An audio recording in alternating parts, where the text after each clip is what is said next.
I live in America or I live in London, if someone is a citizen of the country, American or British, or I live in Canada, if they have an objection against my religion, is that Islamophobic or not? And that citizen of Toronto is what? That citizen of Toronto is objecting to my religion being in the country. Is that Islamophobia or not? I don't think it's Islamophobia. What do we mean? If someone is objecting to my religion by saying there are certain things in my religion that do not accord with the values of Canada, is that Islamophobia? No. Why should it be? Someone says, what do you mean? If a Canadian person today turned around and said, I have a problem with Islam, is that Islamophobia? No, not at all. If they say that I have a problem with Islam because of the following reasons, bring out your reasons, let's discuss the reasons, yes? Which reasons, for example? Someone says that I object to the religion of Islam, that's not an Islamophobic comment. I object because you people do not allow homosexuality, yes? Someone says this in Canada today, that I object to your religion because your religion does not accept homosexuality, yes? If now there is gay marriages, your religion does not accept this. Therefore, I object to your religion. I want to speak out. Is that Islamophobic? It's not. That person has every right to question why we have certain beliefs. But if it's done in a respectful manner, there's no issue whatsoever. If now someone comes to me and says to me, I have objections against Muslims in Canada, I say, what? I say, I've got objection against your religion. What's the objection? It says homosexuality. I say, do you want my opinion on homosexuality in Canada? I'll give you my opinion. There is a legal opinion and there's an ethical opinion. Legally, I agree with the Jewish religion that homosexuality is prohibited. Yes. In the same way Judaism says homosexuality is prohibited, I likewise say legally it's prohibited. But ethically, I will never show hate to someone because of their sexual orientation. Yes. If I live in Canada, I live in this country, every Canadian has a right to object or to question some of my beliefs as a Muslim. That's not Islamophobia. That is critical thinking. That's trying to understand each other. Some Muslims turn around today and say, you know what, they don't like us because we don't believe in this. No, they've got every right. They don't know sometimes what our beliefs are. I will never show hate to a human being because of their sexual orientation. Never. That's none of my business. A human being living in this country, they've chosen a particular sexual orientation. I may differ according to theology, but ethically, I will not show disrespect to that person because they are as much a citizen in this country as I am. And they have every right to practice in this country what the country endorses. That's number one. Someone turns around and says, I have another objection against your religion in this country. That's not Islamophobia. That's okay. Don't worry. What's the objection? Your Quran. Which part of my Quran? Your Quran says kill disbelievers wherever you see them. He's right. She's right. That's not Islamophobic. That's not hate. It's true the Quran in chapter 9 verse 5 says, kill the disbelievers wherever you see them. فَاقْتُلُوا الْمُشْرِكِينَ حَيْثُ وَجَدْتُمُوهُم. Yes. Kill the disbelievers wherever you see them. Someone in Canada raises an objection. Why is this Quran in our bookshelves in Canada? Yes. This Quran teaches people to go out and to kill disbelievers wherever you see them. When they raise this objection, if the objection is raised without an insult, without mockery, without disrespect, it's like me, if I see something in the Bible, I can either raise an objection against it with respect or with disrespect. If someone comes to me now and says to me that I don't want Islam in Canada, I reply to them by saying, why? What's wrong? You have an Islamophobic element? I say, no, I'm not Islamophobic. But your religion, explain to me, how can a religion be in the 21st century in Canada which says kill the disbelievers wherever you see them? I as a Muslim should be on the round table of discussion and reply. What's the context? The context is, number one, a treaty is broken. Number two, those who have not broken the treaty should not be killed. Number three, those who do not feel that what happened was right, then they deserve to be given security. Number four, those who've broken the treaty, if they ask for forgiveness, then forgive them. Yes. Someone in Canada says, but this hijab that your women wear, this niqab, they cover their faces. Canada does not need burqa. What do they call it? The burqa, yes? They say it doesn't need a burqa you're a woman and you see in Toronto, or you see in Montreal, or you see in Ottawa, that there are areas where Muslims are walking around and they wear the burqa. You tell them, for example, that this is not obligatory. A Muslim woman, it's not obligatory on her to cover her face. Yes. Sometimes I cannot but help turn around and say to the Canadian that I don't blame you for being Islamophobic when the Muslim wants to impose everything onto you. Yes. We have been told in Islam, covering the face is not obligatory for the woman. Someone might mention special legal conditions, which I don't need to go into tonight. But Islam says to us, the woman does not need to cover her face. Why do you insist on covering your face in Canada? Someone says, well, you know what, that's my taqwa. Okay, it's your taqwa, but when it comes to the passport, how are we going to do this? Yes? How are we going to do this? When it comes to the passport, or even not the passport, even something as trivial as exams, yes? You want to go to an exam, wallah, some people will cheat in every way whatsoever with notes under this, that, yes? And I see a few of you over here laughing from the guy's side. I hope none of you have entered an exam like that. But you found that this niqab is not obligatory. You find some Muslims insisting, I will walk down the street in my niqab. The government is saying that, excuse me, this covering of your face, this does not fit with our laws. Yes, you want to go Saudi Arabia, you're more than welcome. You want to go to other countries which allow this, you're more than welcome. You find that if someone comes to object about the niqab, is that person Islamophobic? No, they're not. They have every right to accept or every right to reject this niqab. Why am I imposing myself on them? Why? When you live in a land, wallah, you don't know how much barakah we have living in countries like this. You could come to Majlis al-Hussein at 10:30 in the night, 12:30 in the night, 2 a.m. in the morning, in comfort, in peace. The government has no problem. And then you find our people turning around and subhanallah insisting that I want to cover my face. The government says to you, we're not going to force you to take it off, but have some respect for our laws. Yes, we don't want to come and attack your religion, because some Muslims, what are they doing now? Mischievously, when the government says one thing, they blow it out of proportion and say, look, they hate Islam. They don't hate Islam. It's you who are causing havoc in their country. You, by imposing this way. And that's why you found a question arises, that are there certain things that the Muslims have done that we should be ashamed of, that have led to Islamophobia? Wallah, there is. There are certain things we've done that have led to Islamophobia. Don't think Islamophobia just pops up. There are certain behaviors of ours that are the problem. Let me give you one example. The classic Muslim who has stolen from the benefits of the government, yes?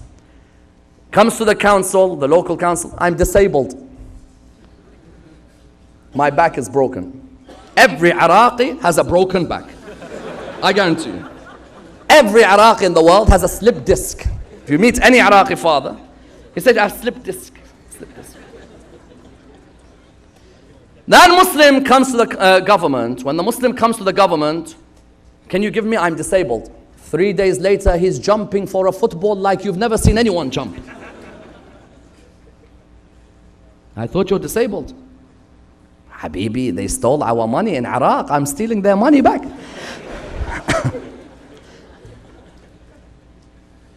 Sorry, since when did you represent my religion? Who are you? Remind me of your name so I remember what position you held in this religion. Some people you found, what do? From the government says, if you are disabled, truthfully, we'll give you a certain allowance. Wallah, this is the government of Amir al-Mu'mineen in these countries. In these countries, is the government of Amir al-Mu'mineen. And someone can take me to task for that. You can take me wherever you want.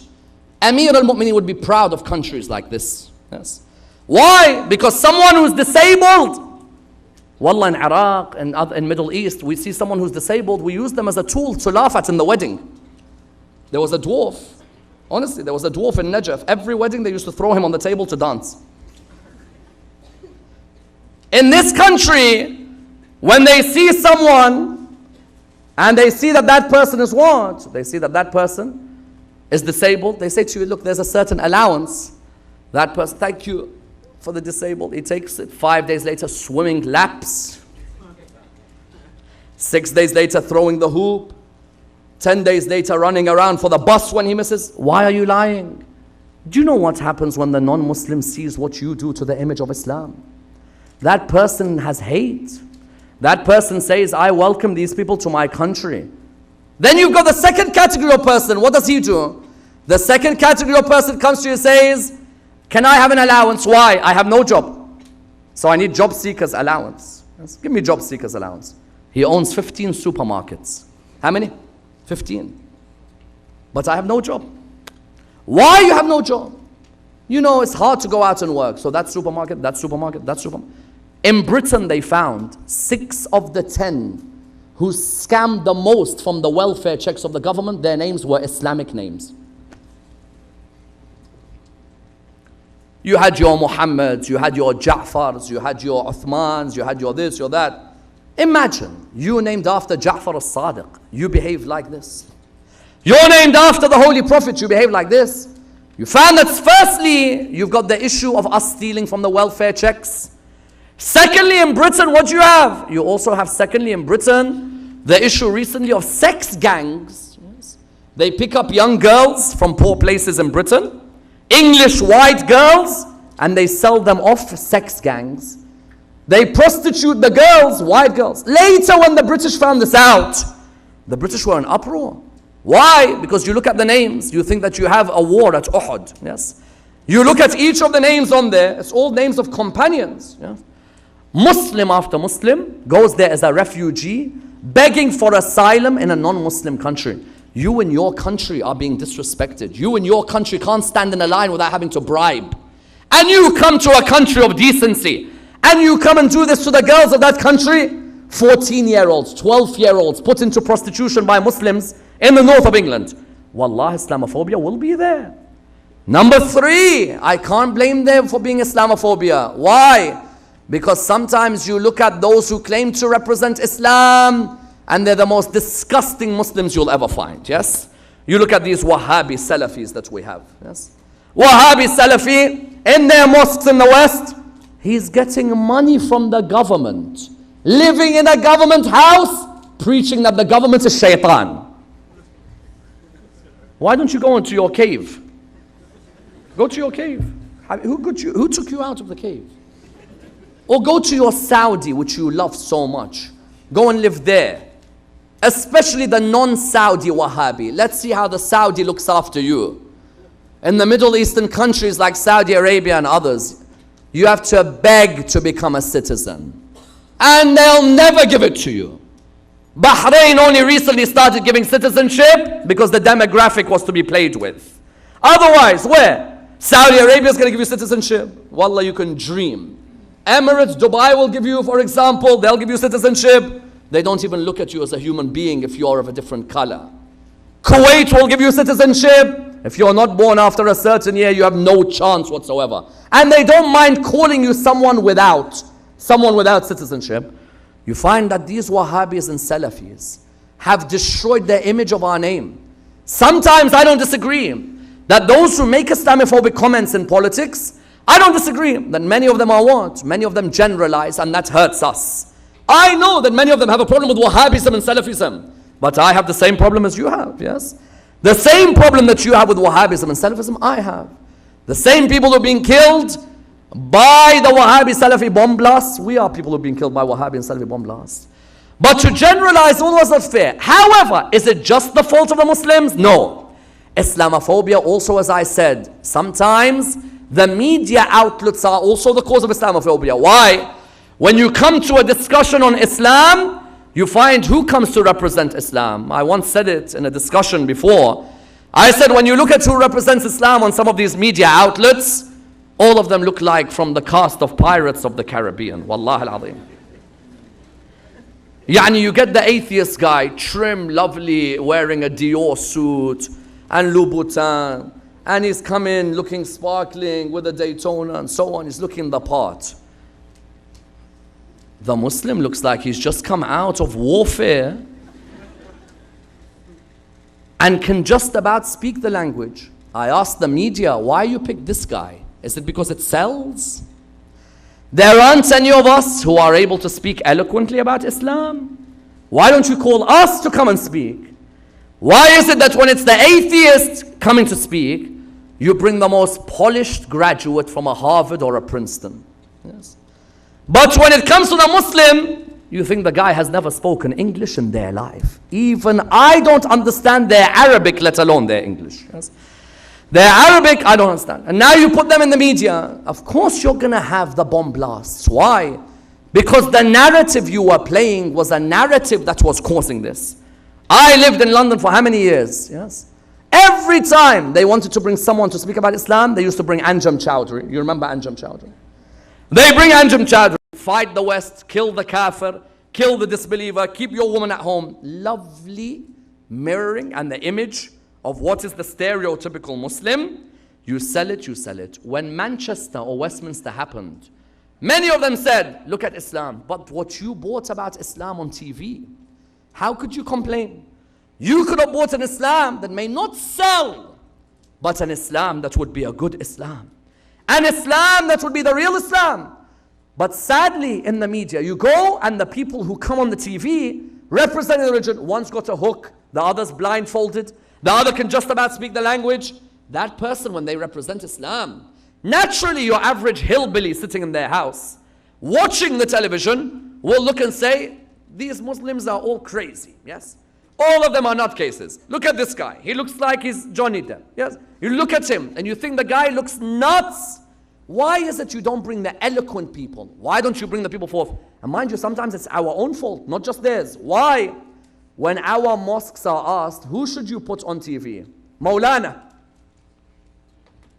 Does Maulana speaks English or no? Speaks English or no, Maulana? No. So why are you putting him on TV? Because he's Maulana. Oh, there's no one else to speak. No, he's Maulana. Habibi, I don't deny he's Maulana. But he's going to face a guy who speaks at 25 miles per hour. You're going to put him, who in his normal majlis I can't stay awake for. And now you're going to put him on TV. Sometimes our people are not media savvy. You want to remove Islamophobia from a place. The first thing you need to do is be savvy in the media. Know who to put on. Know which image to put on. Put someone who looks smart, someone who looks sharp, someone who has the wit and the charisma and the knowledge to be on the media. Instead, when they phone our mosque, Salaam alaikum, can we have someone? Yes, we'll send Maulana. Poor Maulana himself just about learned how to speak English for his passport examination. And now you want to put him on the television. And wallah, if you go to the media now, go on YouTube, see some of the ones who have represented Islam, you'll find that the guy can just about speak the language they put him forth. Question arose, the Holy Prophet, when that Islamophobia began to hurt him, what were the lessons he gave us that we should instill today? The first one, get involved in politics. That's the only way you'll remove Islamophobia, yes? All of you here have a responsibility to be involved in politics. This country has representatives who are Muslims, representatives who are Sikh, representatives who are Hindus, representatives of all backgrounds. This country does not discriminate. Enough, wallah, we've produced 1 billion doctors. How many more are we going to produce? Yes, doctors we produce, dentists we produce, accountants we produce, finance we produce. Now is the time for people in politics. Run for mayor, run for Congress. The Holy Prophet never once in his life did he turn around and say, don't enter politics. On the contrary,